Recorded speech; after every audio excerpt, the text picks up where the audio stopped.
Okay, good to go. Thank you. Okay, thank you very much. I'll call the meeting to order. We're just waiting for one member of council to log in, but so as soon as Councillor Lloyd can log in, she'll join us in session.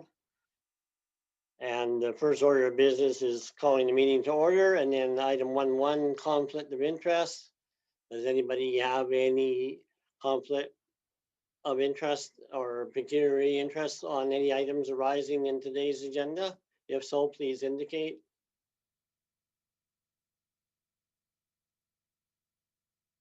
Okay, I'm seeing nobody has indicated anything that gives rise to conflict of interest, so we'll have that recorded. And then we will go on to the agenda, adoption of the agenda, item 2.1. Is there any additions to the agenda today?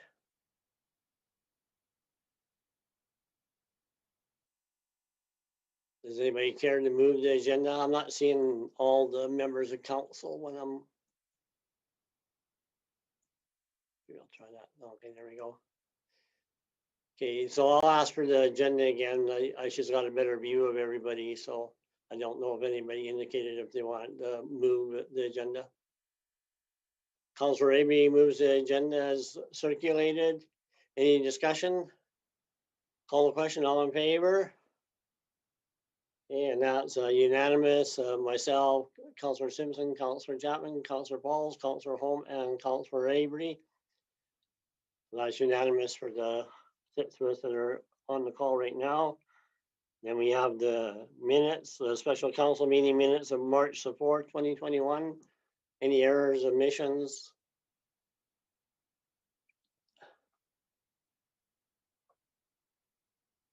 Yeah, if they appear to be in order, does anybody care to sponsor the special council meeting minutes as Councillor Holm moves the special meetings of council on March 4th as circulated? Any discussion? I'll call the question, all in favor? Okay, and that's all 6 of us, Councillor Avery, Councillor Holm, Councillor Pauls, Councillor Chapman, Councillor Simpson, and myself. Then we have 3.2 regular council meeting minutes of March 8th, 2021. I was absent for that meeting, so I'm just going to abstain from voting. Okay, that's noted.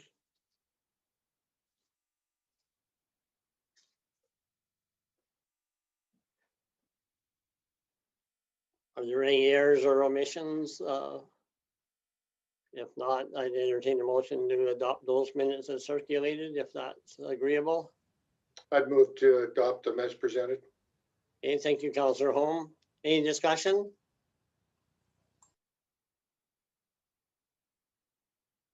I see none. I'll call the question, all in favor? Okay, so that's Councillor Avery, Councillor Holm, Councillor Pauls, Councillor Chapman, and myself, with Councillor Simpson abstaining because she was absent from that meeting. So that's carried. And we have 4.1, business arising, the AHS letter from AHS and 2. Any discussion on those? I would suggest that their response is somewhat inadequate in the sense that they're using the current COVID protocols to explain what's going on at the health center, and they didn't really give any indication if there was what the long-term operation plan for that center would be. And so I would think that we need to maybe write another letter and give them a little bit of clarity on, that we were actually seeking information on the long-term usage of that facility. It was very kind of them to note that it has the long-term care and the lockdown unit and the colostomy and x-ray and lab and that, which is all much greatly appreciated. But the urgent care services are suspended during COVID. And I mean, I'm not a medical practitioner, but I don't see where people going to the urgent care would actually have access to any of those other parts of the hospital in attending the urgent care part myself, but you know, it's I think COVID-19 might be a bit of a convenient excuse for the time being, but I think it's important to know what your long-term plan is for that center. Anybody else have any thoughts on that?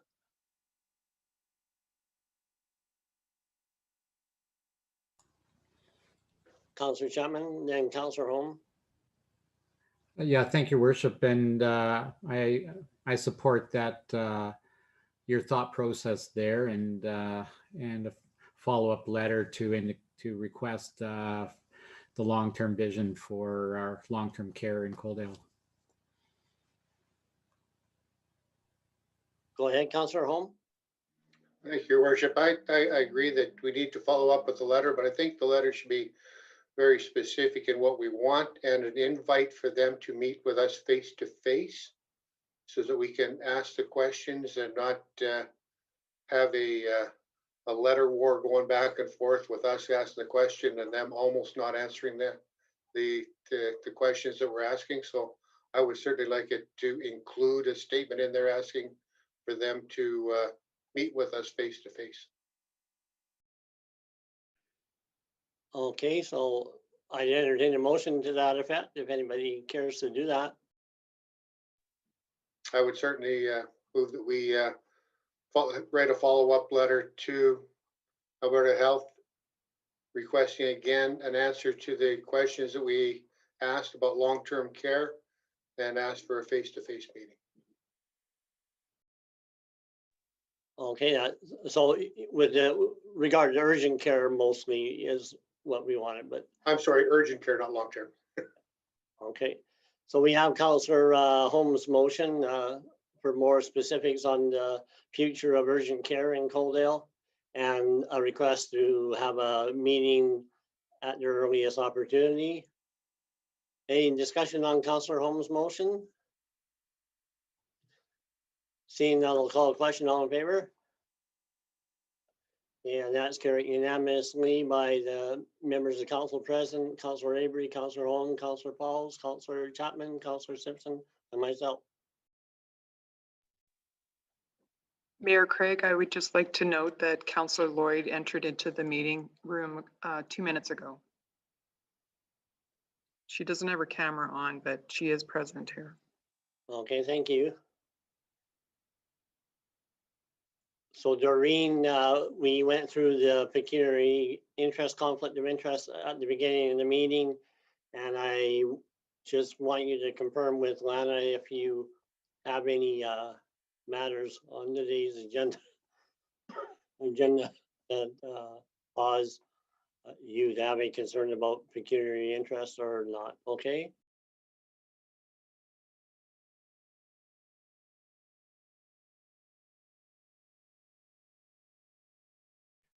Okay, we'll continue on and we will go to item 7.1.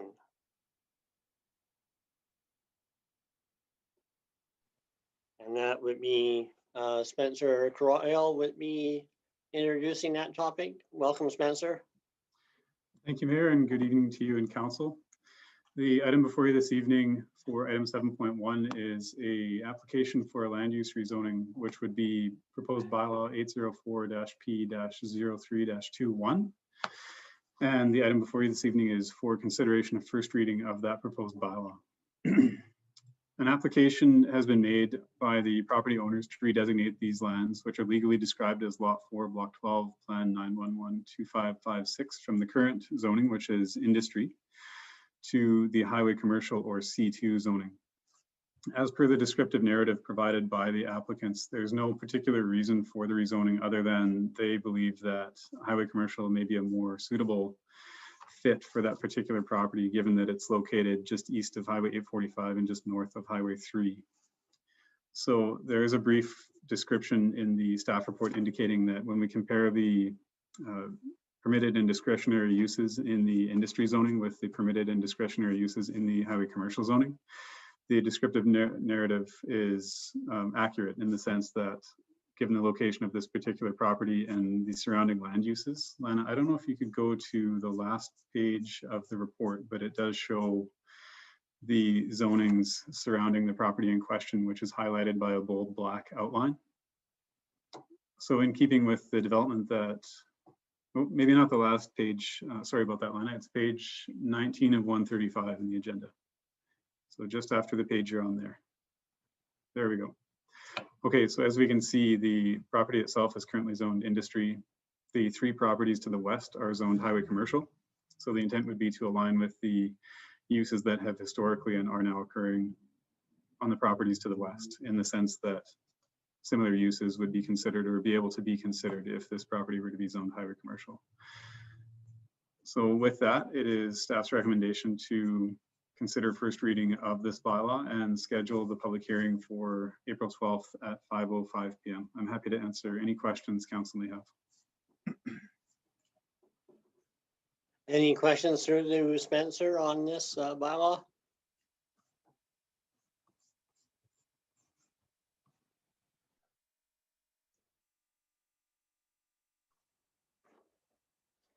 Councillor Holm?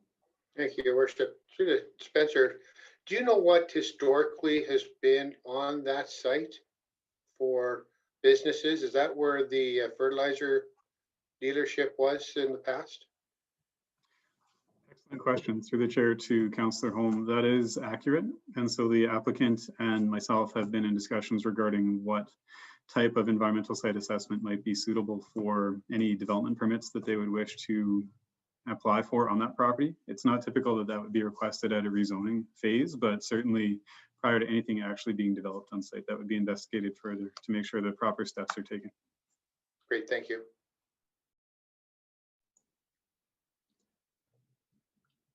Anybody else have any questions through the administration? And Councillor Lloyd, because I don't have video feed, I would, I would ask that you maybe open up your mic and speak up if you need to address us, okay? Are you able to, can you do a mic test so I can know that you're actively able to participate?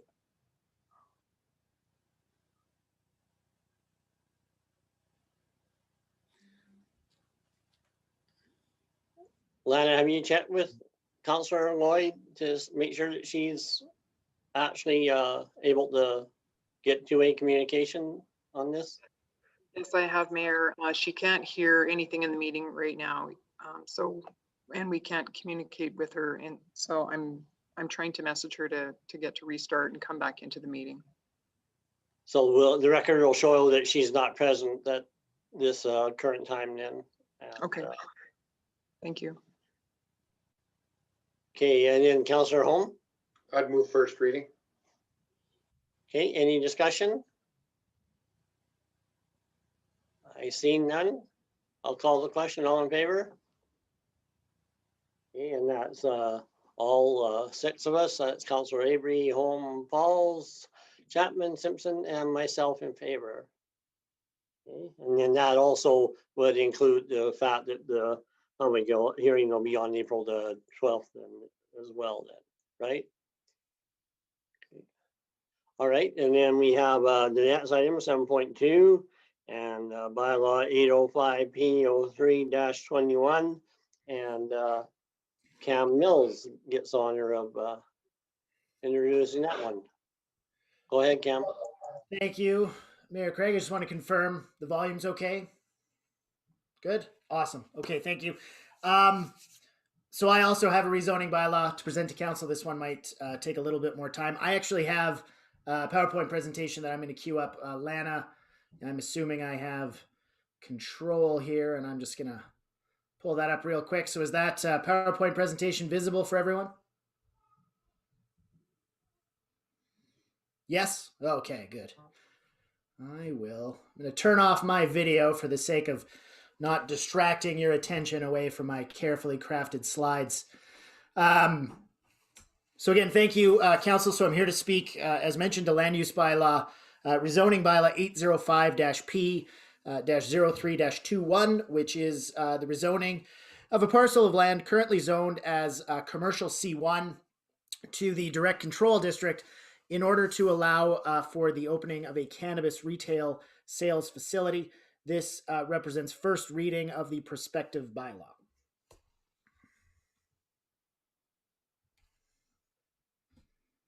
Magic. Okay. So a few notes on the objective for this presentation. First, the town of Coaldale is in receipt of an application, and this is for Plan 6576AA, Block 9, Lot 1, and that's from Commercial C1 to Direct Control. Current regulations in the town of Coaldale Land Use Bylaw 677-P0413 require rezoning to Direct Control in order to approve the proposed use, which is again a cannabis retail sales facility. While there have been a number of cannabis production facilities approved for construction in Coaldale since cannabis was legalized in October of 2018, this application is the first received by Coaldale since the existing cannabis retail sales regulations were added in the bylaw formally in December of 2018. And what we're doing tonight is first reading of the bylaw. Approval of first reading allows for a public hearing and for the applicant and landowner to speak in order to present their case for why the approval should be considered. For clarity's sake, I've put a map here showing the location of the property, which is located at 1908 18th Street, and that's on the left side of the screen here. Currently, this is the location of 3G Eatery. The applicant is interested in entering into a long-term lease of the space, which would also include substantial tenant improvements to the space in order to reconfigure the existing restaurant as a retail store. The applicant has indicated that the existing kitchen portion of the building may be reconfigured to allow for a sublet to an interested party who may wish to run a small restaurant with limited seating, or potentially with a focus on pickup and delivery, which has become far more common over the past year. Not a requirement of the proposal, but is something which they are open to and for which there may be some demand in the community should the proposal be approved. In such an event, keep in mind Alberta regulations would require a completely separate entrance for such a use as a cannabis retail store. Council should keep in mind that over and above any municipal regulations, there are substantial rules in place governing these types of operations as mandated by the provincial government. And the applicant, as an owner of multiple locations, is quite aware of these requirements. On the right, the applicant has provided a rendering of what a potential storefront would look like from the street. Currently, they're considering Coaldale Bud Supply and also Badlands Bud Supply as potential names for the location. Note that in compliance with provincial requirements, all of the windows, as you can see, all of the windows on the building are covered. So they have screening which prevents the interior of the store from being visible from the street. So again, this is just one of many, many regulations that they'd have to comply with should the proposal move forward. Now, some key considerations for council's consideration. First, cannabis retail sales is a regulated use in the town of Coaldale Land Use Bylaw, so it is not expressly prohibited. Second, there is a schedule of the land use bylaw, Schedule 14, which guides our decision making. As a direct control requirements in place, there are measurable standards for separation, which are applied to these measurements, and these are based in public health measures that were suggested by Alberta Health Services during the period leading up to legalization of cannabis. Council will likely recall that these measures are substantially more restrictive than what was set out by Municipal Affairs as sort of the minimum guidance for regulating this type of use, and that generally speaking, Council opted to implement the more restrictive measures on the grounds that a cautious approach to legalization, given particularly the lack of certainty as to what that would ultimately look like, was appropriate for Coaldale. Now, the regulations provide for 3 distinct buffer zones. Council has the authority to waive or modify those setback requirements at their discretion. This fundamentally forms the basis of the application, so it's up to council to decide if such a waiver is warranted. The setbacks listed in the bylaw are 500 meters from another cannabis retail sales location, 300 meters from a school, childcare facility, or a recreation facility like, for example, the arena, 100 meters from a provincial medical facility, which is to say a hospital, 100 meters from a liquor store and 100 meters from a municipal reserve parcel. Staff notes that the proposed location is not in compliance with all of these restrictions. The application meets requirements 1, 3, and 5, but would require a waiver relative to conditions 2 and 4. So in the image shown here, what we show is a 100-meter setback from the parcel, which is in red. It's the red bubble on your screen, and the blue bubble is a 300-meter setback. There's no 500-meter setback shown because there is no other cannabis retail store from which they need to worry about. The yellow dashed line on your screen represents a walk from the location to John Davidson School, which resides within the 300-meter setback. So if an as the crow flies measurement is taken from the corner of a property to the corner of another property, then the setbacks from the parcel to the John Davidson parcel are about 170 meters, which is, of course, in excess of the 100 meters typical in most Alberta communities, but is substantially less than the 300 meters outlined in our land use bylaw. If a more functional measurement of the distance is taken from the entrance of the facility to the sidewalk outside the entrance of the school, which is shown on that yellow dashed line, then we're talking about 285 meters. Within that red 100-meter buffer of the property, again, as the crow flies, taking that measurement to the liquor store from the Ventura building, you're about 20 meters. However, applying, again, sort of a functional walking distance measurement from entrance to entrance, you're now looking at about 80 meters for that particular distance. The parcel meets all of the other requirements outlined in the bylaw. So other relevant considerations for council to consider. First, there was substantial public input involved in the crafting of the regulations which are in place. You'll likely recall substantial measures, open houses, working groups, a survey. And the summary of that input fundamentally was that the community was deeply divided on the broader issue of cannabis legalization and the issues like where retail stores should be located stemming from that legalization. I'm just going to quickly pull up. It's kind of awkward to pull out of one presentation to another. Can you see my screen now? Can someone just confirm for me that you can see this document?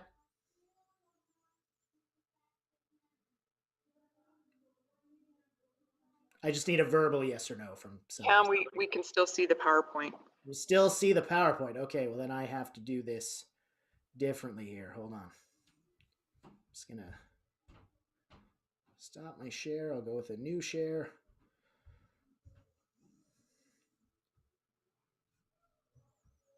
There we go. Okay, you can see the PDF document now. So back in June of 2018, when we were discussing these regulations, this comes from a staff report where we presented these facts. So here's a part of a staff report is a summary of that public input, non-medical cannabis legalization. So we did a survey, tons and tons of data. We actually had about 10.3% of the total population respond to the survey. It's our most widely responded to survey, and we saw a substantial amount of feedback from the community. A couple of things that are worth, I think, probably some consideration, and this will be, more explored in a public hearing. But when the question to the community was asked in terms of areas of town, Main Street area was identified as the preference, the strong preference. 40% said Northeast Industrial area was appropriate.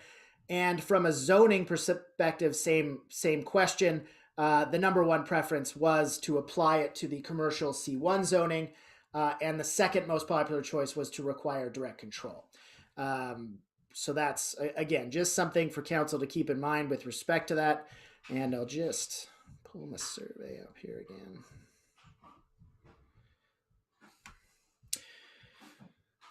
So second, the applicant, which is Bud Supply Group, operates a successful cannabis retail sales operation in a number.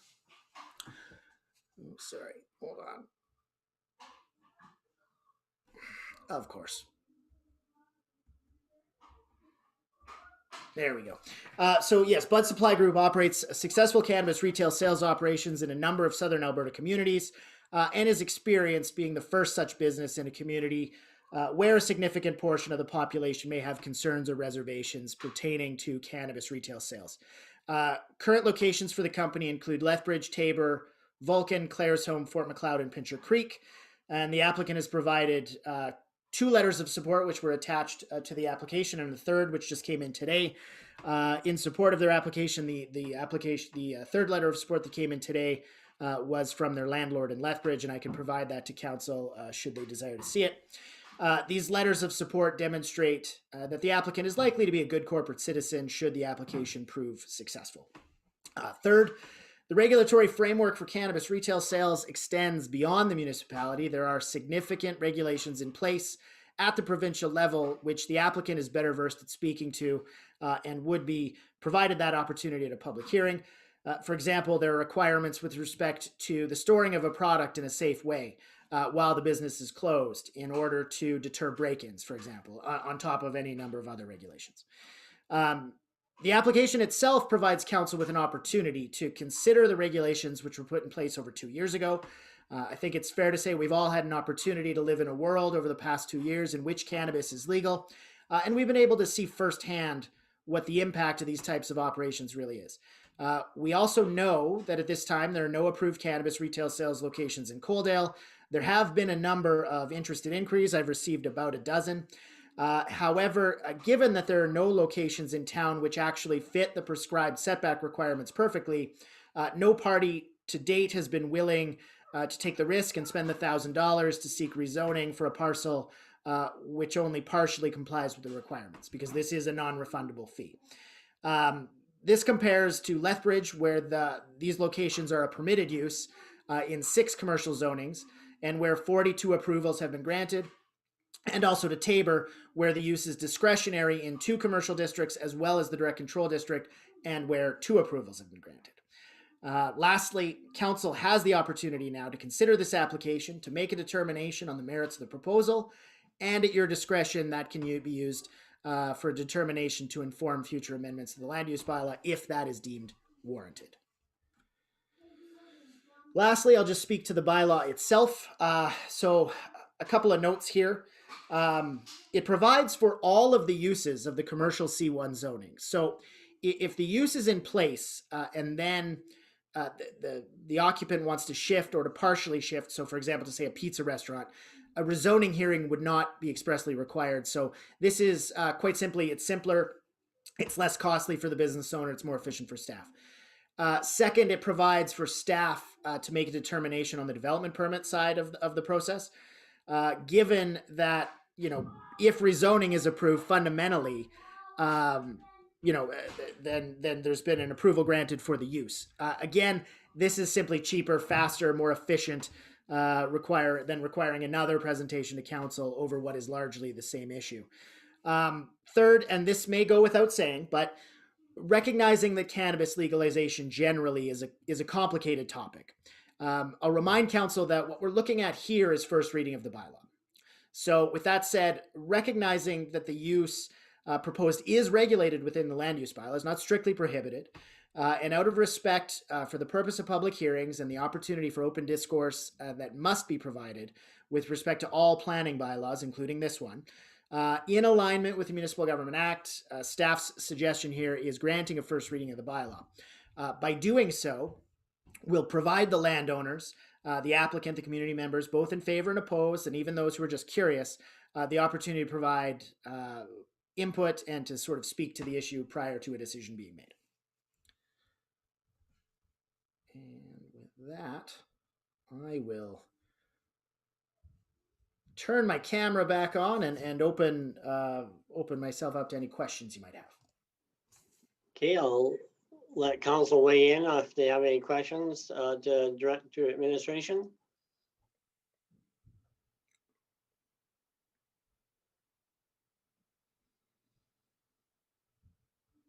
Typically, the history of first reading for a rezoning is to kind of give it life and do that, and then, like you say, provide that doesn't paved the way for approval, but it kind of paves the way for public input if it does pass and that, right? Right. Oh, if I can, while everyone's thinking of their questions, my recommendation was actually to set the public hearing for 5:05 p.m. But then Spencer scooped me on 5:05 p.m. and you just approved another hearing at 5:05 p.m. So I'm at a loss. 5:30? I don't know. Some other time from 5:05 would be appropriate.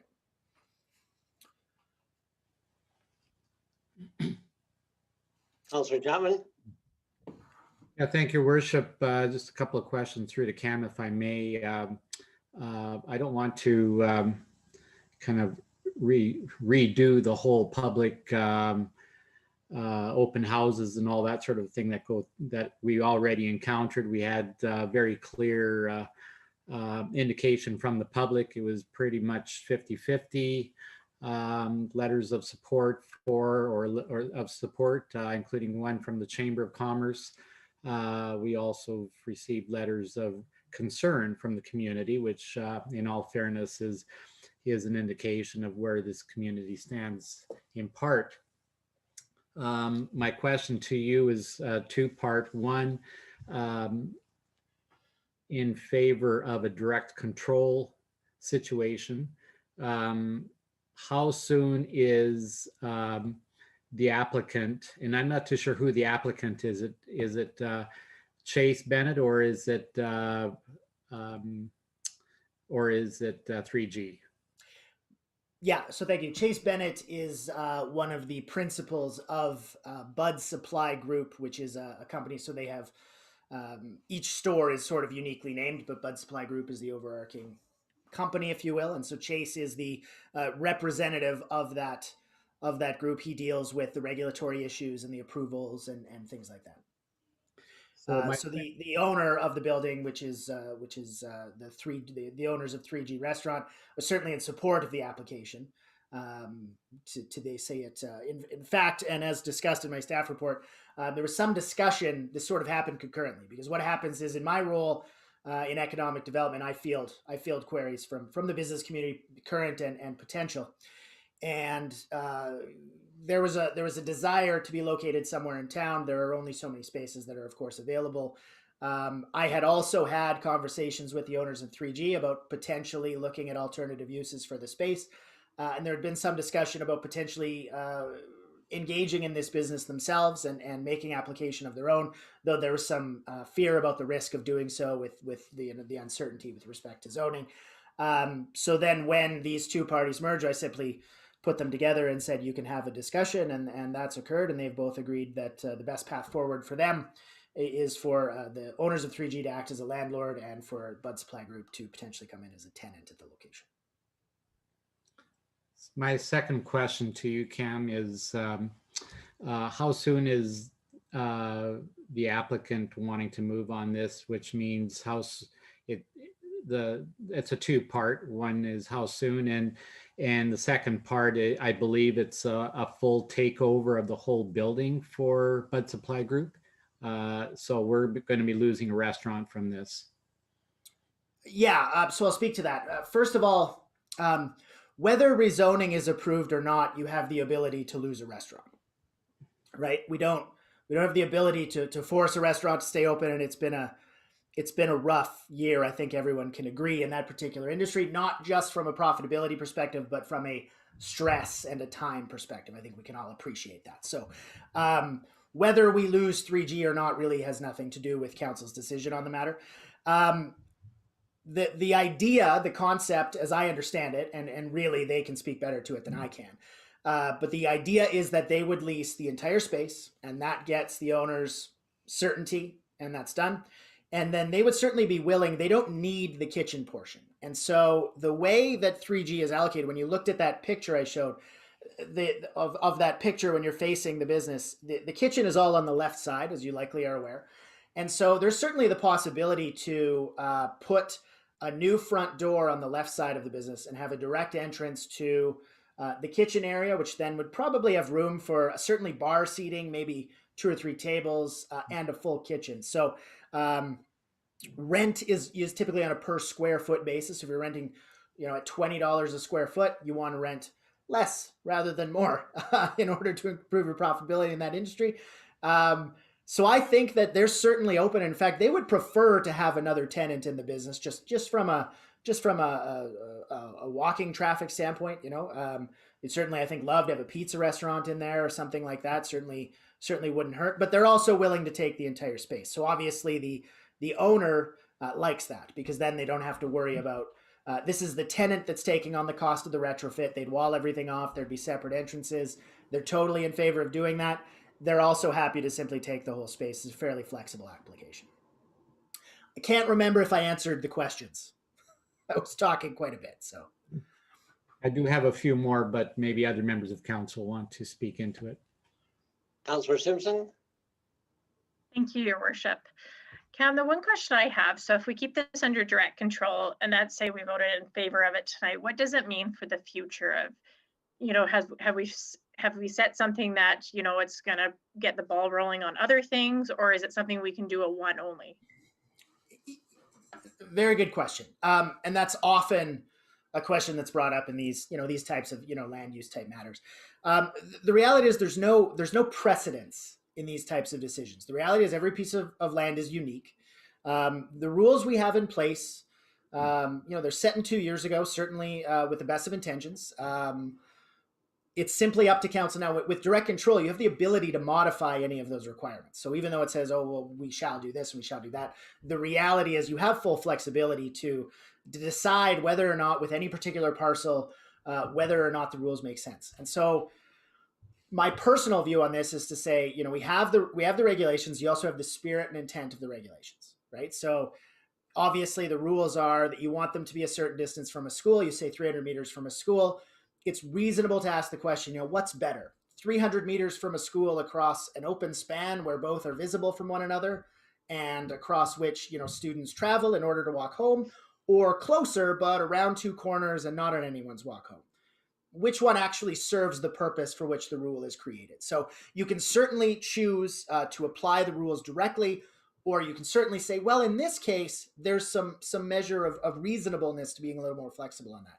Either is fine. It doesn't create any standard, whereas you say, this was approved once, you have to do it again, because every parcel of land's unique.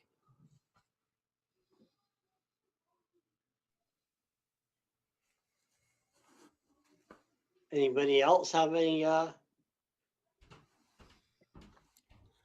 Councillor Lloyd, I saw your hand. Thank you, Your Worship. I'm really struggling with this because in October of 2018, we did a lot of work and research, and we deliberated quite a bit. There was a lot of community involvement, and we passed overwhelmingly not to allow this. And I'm really struggling with why things are changed now and why we have to go through all of this again.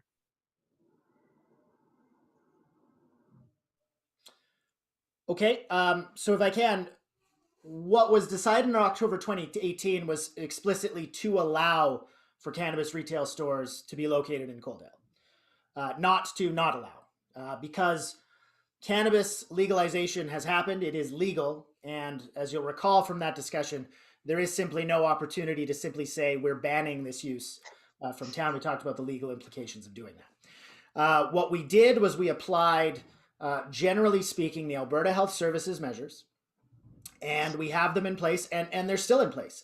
But the reality is people have the right to make applications, and we've been very clear with the applicant here that this is not a perfect fit for the rules, right? And they have the opportunity to apply, and they have the opportunity to be considered by council. That's their right. And I'm certainly not in a position to deny them that right. They understand that their $1,000 application fee is at risk. It would even be at risk if they met all the rules too, because it's not automatic that you're granted rezoning. So that's why we're doing it. And every single person that comes in and applies for rezoning that's willing to pay the fee and understands the risk, we're going to talk about that at a council meeting. That's generally how that's going to occur. But again, the other reality here is that we acknowledge that these stores are allowed. They are a use that is approvable in the land use bylaw. We have regulations in place. The reality is we have no parcels that meet those regulations. So this is perhaps a good one. Perhaps it meets enough of the regulations for council's consideration. Perhaps it doesn't. That's what your elected officials, that's your job to determine. It's not my job to determine as an employee of the town. So that's why we're here tonight. That's why we're considering it. At this point, all we're saying is there is a certain amount of merit to the application, not a perfect amount of merit, and we believe that it probably warrants consideration of the bylaw, which is what first reading would apply. Councillor Simpson? Thank you, Your Worship. Cam, another question for you is, so let's say this was under direct control or whatever, and they came in and we found that there was lots of issues that came from it. Sure. And let's say they decided to close their door, can we change, like, I understand probably when they're in business, we can't change it, but can we change it upon their, you know, if they shut down for whatever, they wanted to move to a different location, can we shut down that use in that area then? I would say absolutely. Yeah. Yeah. We can do bylaw amendments because people request them, which is what a rezoning application is, but we can also do bylaw amendments because we choose to do bylaw amendments, and that's simply what would be required. So Cam, when you were doing the presentation, you listed out the Alberta Health setbacks on the different categories, and so then for the schools, you said most communities have 100 meters, or and Yeah. so then obviously most communities don't have the 500 meters between cannabis shops. If you take Lethbridge, for example. Yeah. Correct. Yeah. And then, so then the liquor store one, is that 100, or is that? Most communities generally just have 100. I think it's 100 from schools, kind of the basic suggestion from municipal affairs. Yeah. So they wouldn't have any of the other. I'd have to look at it to be very specific, but I'm sure. And on the liquor, and even on the liquor store issue, the other thing from that public input, when you look at what the residents' concerns were, is very, very, very few people identified proximity to liquor stores as being of sort of prime importance to them. So that, not speaking, on either side of the question at this point in time, but the one thing that I, have, and I don't have a degree that really backs it up, but I think that the availability of things seems to lend to abuse of things. Like if you have too many fast food places in one place, or whatever you might want to refer to, then the profile of that industry or retail thing goes higher, and it seems that kind of drives how the consumption goes and that. So I do kind of like the setback between the different cannabis stores. Not that I'm not sure if 500 meters is a fair enough one, but I think, like you say, if we go through this process, then there might be an exercise in tweaking the different setbacks and stuff like that, and enhancing things like that. Just a thought. Yeah, absolutely. Yeah, for sure. Okay, any other members of council? Councillor Avery?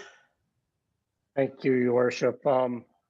Not speaking in favor or against it, I would like to make first reading on the land use rezoning bylaw to get some public input onto this. Okay. So we have a motion by Councillor Avery, and as described by our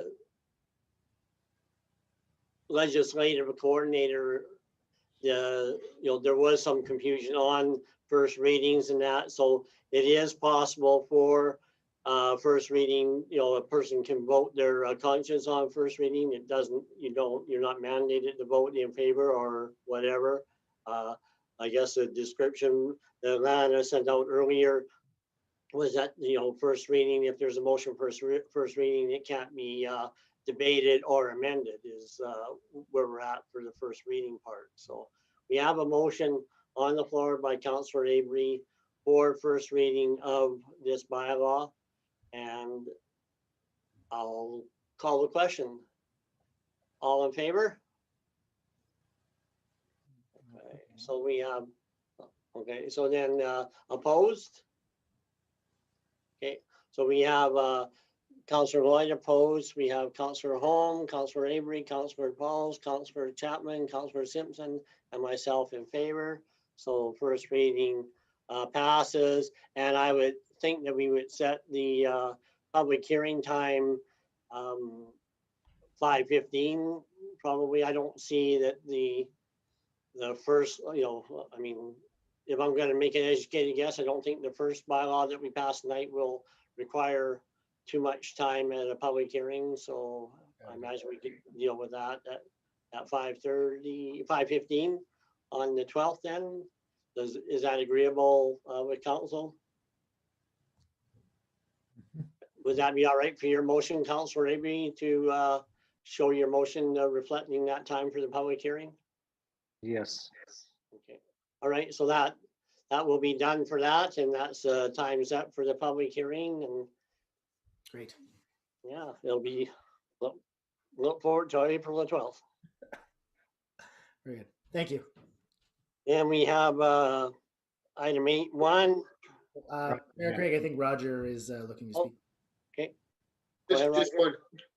Thank you, Your Worship. Just one question, not to do with the motion or anything, just logistics of the public hearing. If we have a number of people who want to chat about this one, I don't know whether we will or not, or about the one previously, how exactly do we want to try and do that when we're still running with Zoom and stuff?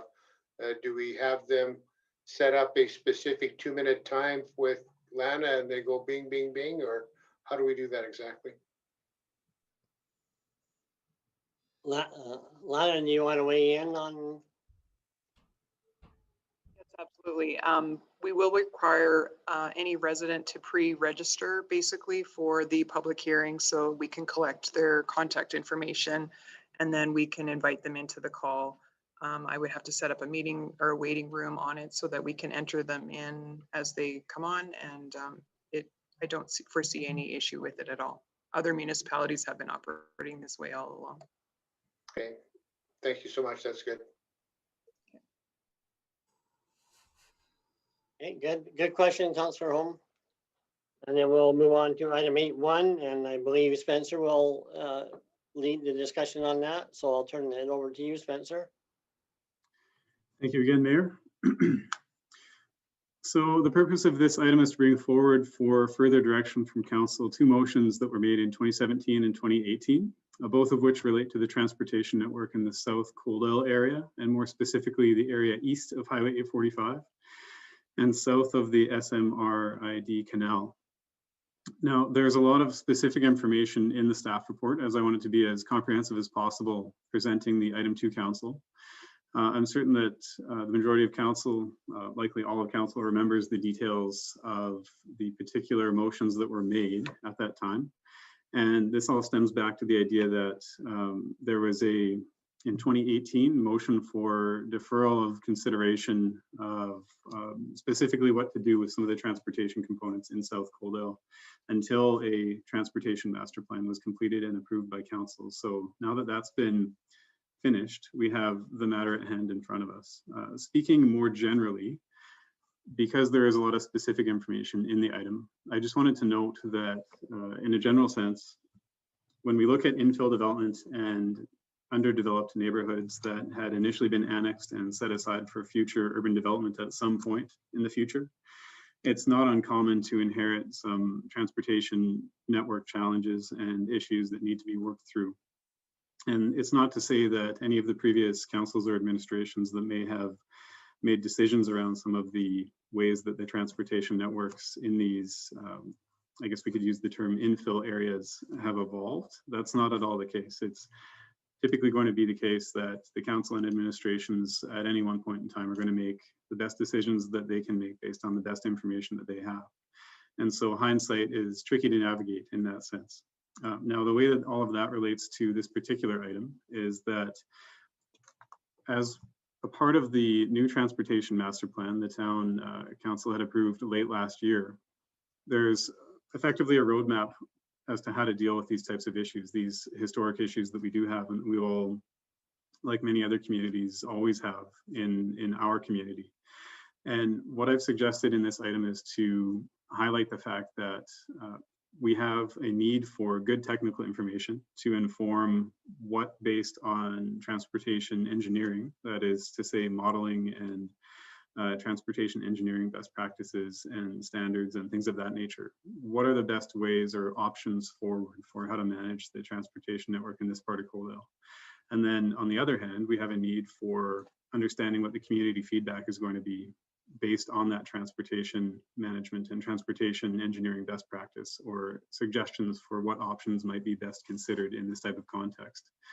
So on, I believe, page 3 or 4 of the report, there's a suggestion that if we think of the whole discussion as a bit of an equation, we're currently in the part of the equation where we're collecting as detailed of transportation engineering study as we can. So for the south quarter section in this area, we've requested a transportation or traffic impact assessment as the basis for the technical knowledge for the area. And that's in recognition that this is an area where there have been some perceived and real historic transportation issues. So we're trying to best understand what the current network looks like and what that might look like into the future.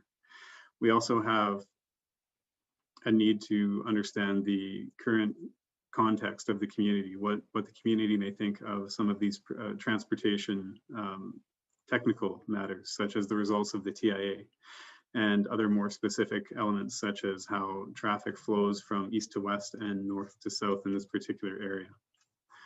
So with that, what I would suggest is we have 2 items that are currently outstanding for the matter before council this evening, all of which will be discussed in a more robust manner in future steps if council wishes to consider the public participation plan that's attached to this item this evening. So effectively what we're suggesting is that point 1, that may be something we need to understand from council, what your perspective and ideally a decision would be from council would be whether or not the extension of 13th Street should cross the canal or stop just south of the canal and connect by way of an east-west connection to 17th Street. And this certainly isn't to dredge up the idea that there is at this time further consideration for crossing the canal. This is simply to say this point was clarified in the transportation master plan, on the transportation master plan concept map, indicating that the option suggested by the transportation consultants that helped prepare a part of that master plan indicated heading up 13th or continuing 13th Street north of where it ends now, but stopping it prior to crossing the canal and then heading west to connect to 17th Street was going to be the option that was suggested by those consultants. So certainly because it ties to motion 298.17, which was made in 2018 and relates directly to the point I'm speaking to now, it would definitely be appreciated if further direction were to be provided from council on that matter. And then the second item was reconsideration of the gate and whether or not to rescind bylaw 731-P-06-17, which was an amending bylaw for the seasons area structure plan, or consider amending another bylaw that allows for further adjustment to the seasons ASP. On that matter, the outcome is, it's suggested that the outcome in that regard is less clear at this time. So again, what I'd suggested earlier was 2 pieces of information that we likely need more detail on before coming back to council after having a discussion with the community, ideally, to determine what the best steps forward are for how to manage the growth and change of the part of the transportation network that we're discussing this evening. So the 2 items staff suggests are outstanding that can help guide some of the items that I've just spoken to would be detailed technical information relating to the traffic flows and volumes in the 30th Avenue area. And that's going to be solved for the most part by the traffic impact assessment that's being prepared by our transportation consultants. And then the second item was feedback from the neighborhoods mentioned above regarding the technical information and potential options for next steps for the transportation network in this area over the short and longer term. So those would be the 2 items for council's consideration this evening. And then I would like to also mention that we know there are a number of projects and processes already underway in the South Coaldale area. So we have the development concept public engagement that's ongoing with the 23-acre portion in the northeast corner of the 30th Avenue quarter section. And we also have upcoming subdivision activity in the seasons. So the applicant or the developer has applied for 50 more lots in the seasons, and that application was received February 4th and deemed to be complete. So because of the 60-day time limit that staff has to process that application to a point where a decision can be made on it, it was originally to be discussed at the March 10th meeting of the Municipal Planning Commission. Now, the applicant, in consultation with town staff, recognized there may need to be more information shared and options discussed for how to deal with the transportation issues highlighted in this report prior to a decision on the subdivision application being made. However, the developer at this time has indicated they would like to begin on earthworks and the servicing components required for those 50 lots, but they also continue to recognize the need to figure out what the future of the transportation network in that area is going to look like prior to, say, taking those lots to market so that they can be put up for purchase. So what the developer has been in discussions with staff with, and what they've agreed to, is that they're committed to waiting on further direction from council regarding the network, the transportation network in the area, prior to finalizing the subdivision of the 50 proposed lots. So that means that ideally they're still seeking subdivision approval in April. However, all of the processes involved in an initial subdivision approval can take some time to get through. And so they have 1 year to go from subdivision approval to having all of their conditions finalized and being completely finished their list of conditions and be ready to go to land titles to have those lots registered, which means they'd be able to put them up for sale. So the developers indicated to ensure they're able to undertake earthworks, they'll still be requesting a decision at the April 14th Planning Commission meeting. And then they've agreed to hold off on any further action to finalize that subdivision until there's more information received on the transportation network side of things. And I just wanted to specifically clarify that component so there was no confusion as the projects that are ongoing in this area seek to move forward while some of the discussion around the transportation network needs to occur. So Thank with you, that, Sam. sorry, Mayor, I was just going to indicate with that, I'm suggesting that council may wish to consider approval of the public participation plan attached, and I'm certainly open to answering any questions that you may have. Okay, Councilor Avery was first out of the chute, so go ahead, Councilor Avery.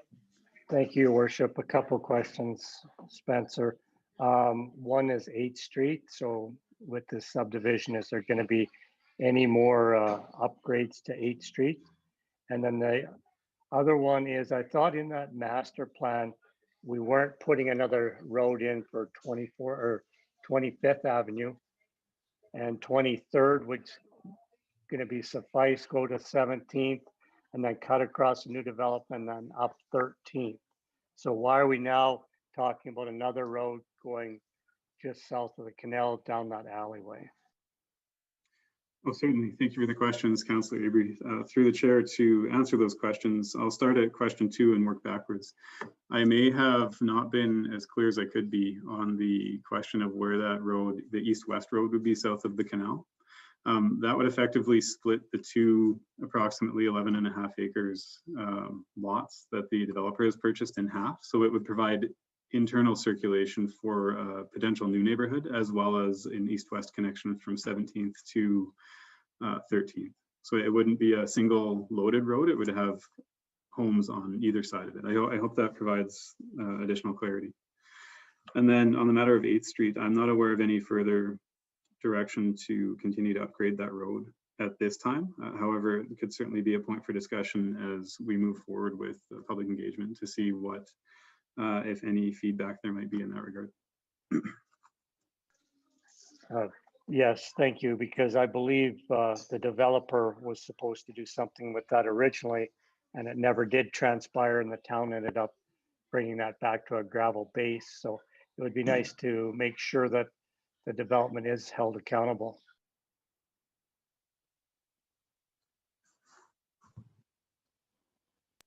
Okay, thank you, Councillor Simpson. Thank you, Your Worship. So since I made the motion to adopt the transportation master plan, I just figured I would make the motion moving forward about 13th Street, if you would like that. So my motion goes, whereas council adopted the transportation master plan on November 23rd, 2020, be it resolved that the motion affirm that council adopt the following option within said plan. Option number 1, page 39 of transportation master plan with a lower cost option with regards to 13th Street.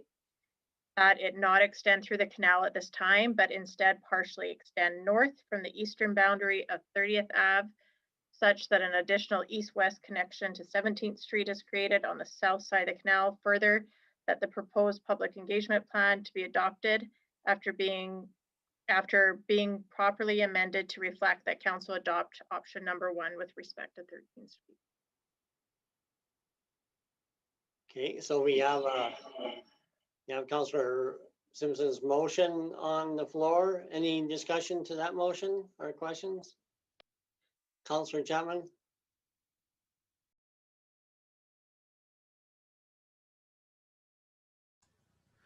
Yeah, thank you, Worship. Just to confirm within that motion that 13th Street would not proceed across the canal. Is that correct?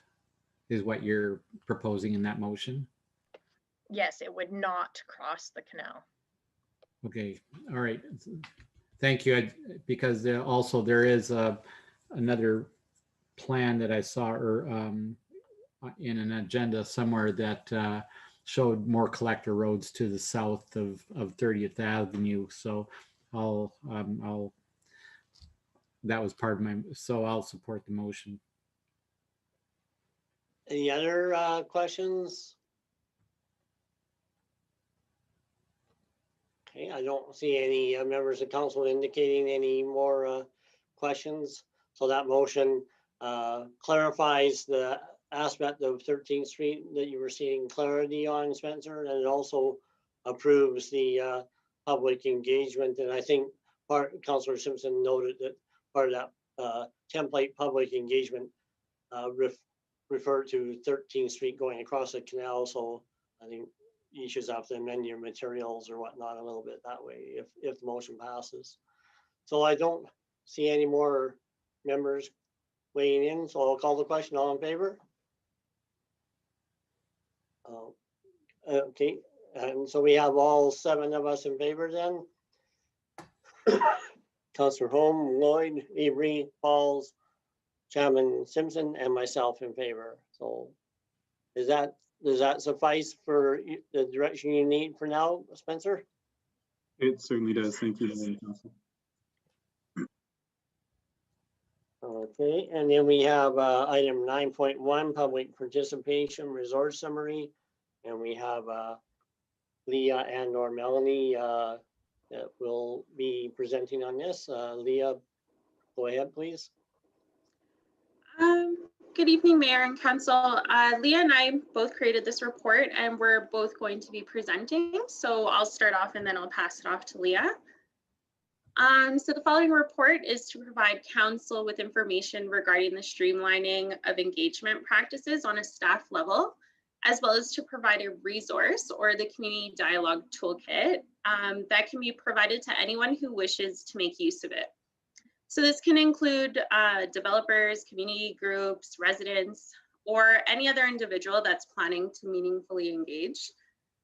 So the resources that have been created are a consolidation of knowledge, skills, and tools that were learned through the International Association of Public Participation's Foundations training. It is important to note that the documents were produced in partnership with dialogue partners and has received approval from IEP2. So to provide a general overview, the internal P2 guide is designed to provide a consistent and comprehensive framework for staff members to design public engagement plans that are specific to their own projects. The internal guide utilizes a step-by-step process to help define goals and objectives of engagement in the early onset of any project. So now I'll invite Leah to provide an overview of the community dialogue toolkit and the engagement platform, Engagement HQ, or Let's Connect Coaldale. Thank you, Mel.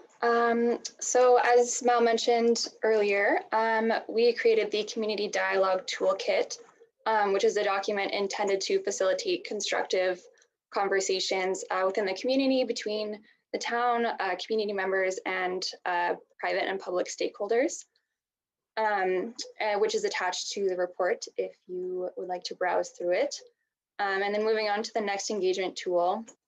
So Engagement HQ is an engagement platform that we launched earlier this year, branded as Let's Connect Coaldale, which offers sort of a suite of advanced digital engagement tools that we've sort of, which consolidates a number of different tools that we've used in the past, sort of into this easy, convenient space for everyone to view. So since launching the site, we've been developing a number of internal documents to maintain consistency in between project pages and in our presentation, and also to maximize efficiencies for our staff members working within the site. So attached to this report, you'll see the how to build a project page instructional guide, which is sort of specific to what information we would like to present on the site, and kind of falls within our Let's Connect brand. And we've also been continuing to develop a number of guides to streamline our internal practices, such as a reporting guide, so that our What We Heard reports are consistent, as well as a brand guide and a public notices page guide.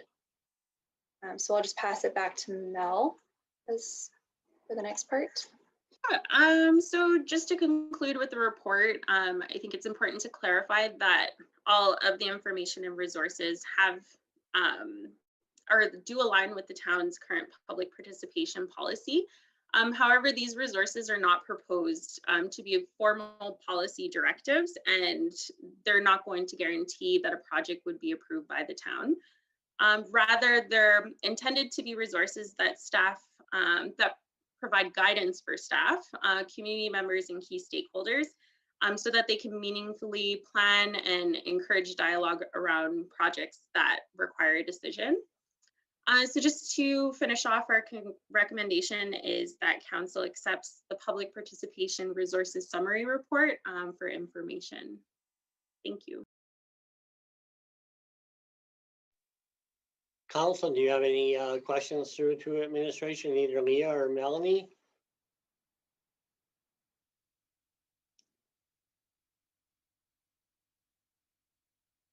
It seems like a good tool for some engagement and assisting the community in that. So would there be an application process for a private resident or a group that would come forward and have a bit of vetting by the communications people, and would all that dialogue be properly monitored to make sure that people engaging would be not abused, or there'd be proper civil discussion between people that dialogue on that platform? So if you're speaking to the community dialogue toolkit, it is just more of a guidebook, and maybe some recommendations for people to maybe read through, and if they feel inspired to do so, they can do their own engagement, which would not fall under the town's responsibility. And as Mel said, this is not a formal policy guide. This does not guarantee council's approval. It's more of just some materials that people can refer to learn more about the engagement process. Very good, thank you. Unless there's any questions, then we're looking for a motion to receive this for information. Councillor Lloyd moves that. Any discussion? I'll call the question. All in favor? And that's carried by all members of council. Councillor Avery, Holm, Lloyd, Pauls, Chapman, Simpson, and myself. Thank you, ladies. Thank you. Then we have item 11.1, the letter from Municipal Affairs on the municipal inspection. And that's been received, and while the letter states that the town's participation is voluntary, I believe that administration and elected officials are eagerly awaiting their opportunity to voluntarily engage in the process, and as the process unfolds, and participate in any future steps, if any, are prescribed by the minister once their preliminary review is dealt with. Are there any questions or comments from council? So I think it's important that this the letter of the minister really doesn't say that the town has to stop any of the work underway. It doesn't unwind anything that the town has approved or anything. So I think the development community, investors and contractors that are engaged actively on certain projects within the town can rest assured that their work can continue, and this process is not meant to interrupt any lawfully approved projects. I would entertain a motion to receive this letter for information. Councillor Pauls, all in favor? And that's carried unanimously by Councillor Avery, Holm, Lloyd, Pauls, Chapman, Simpson, and myself.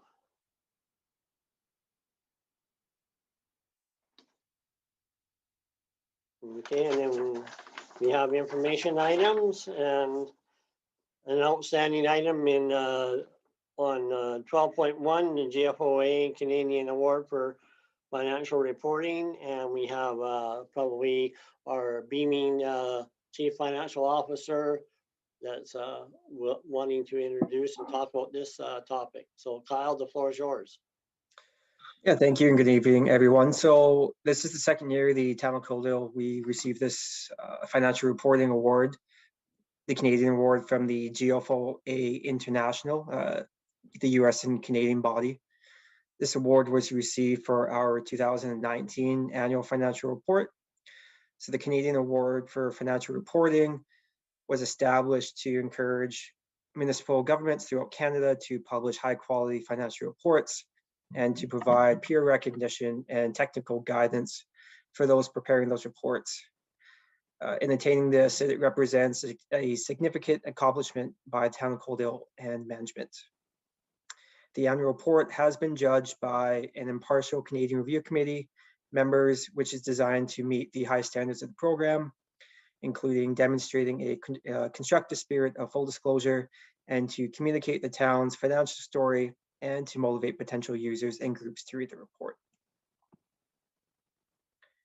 As the recipient of the Canadian Award for Financial Reporting, this demonstrates the town's commitment to providing transparent and easily readable financial information to the residents, local businesses, and other stakeholders of the town of Coaldale. Just of note, the town of Coaldale's award-winning reports can be found on our website at coaldale.ca/annual report. One other thing that's not in the staff report, we are currently working on preparing our 2020 annual report. I am working with Leah.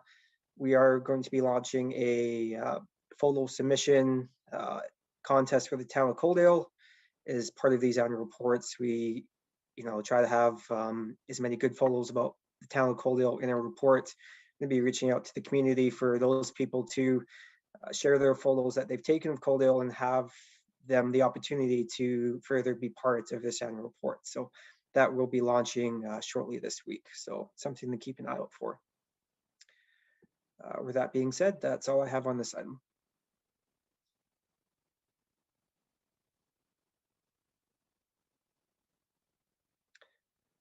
I think Mayor Craig, you're just on mute there.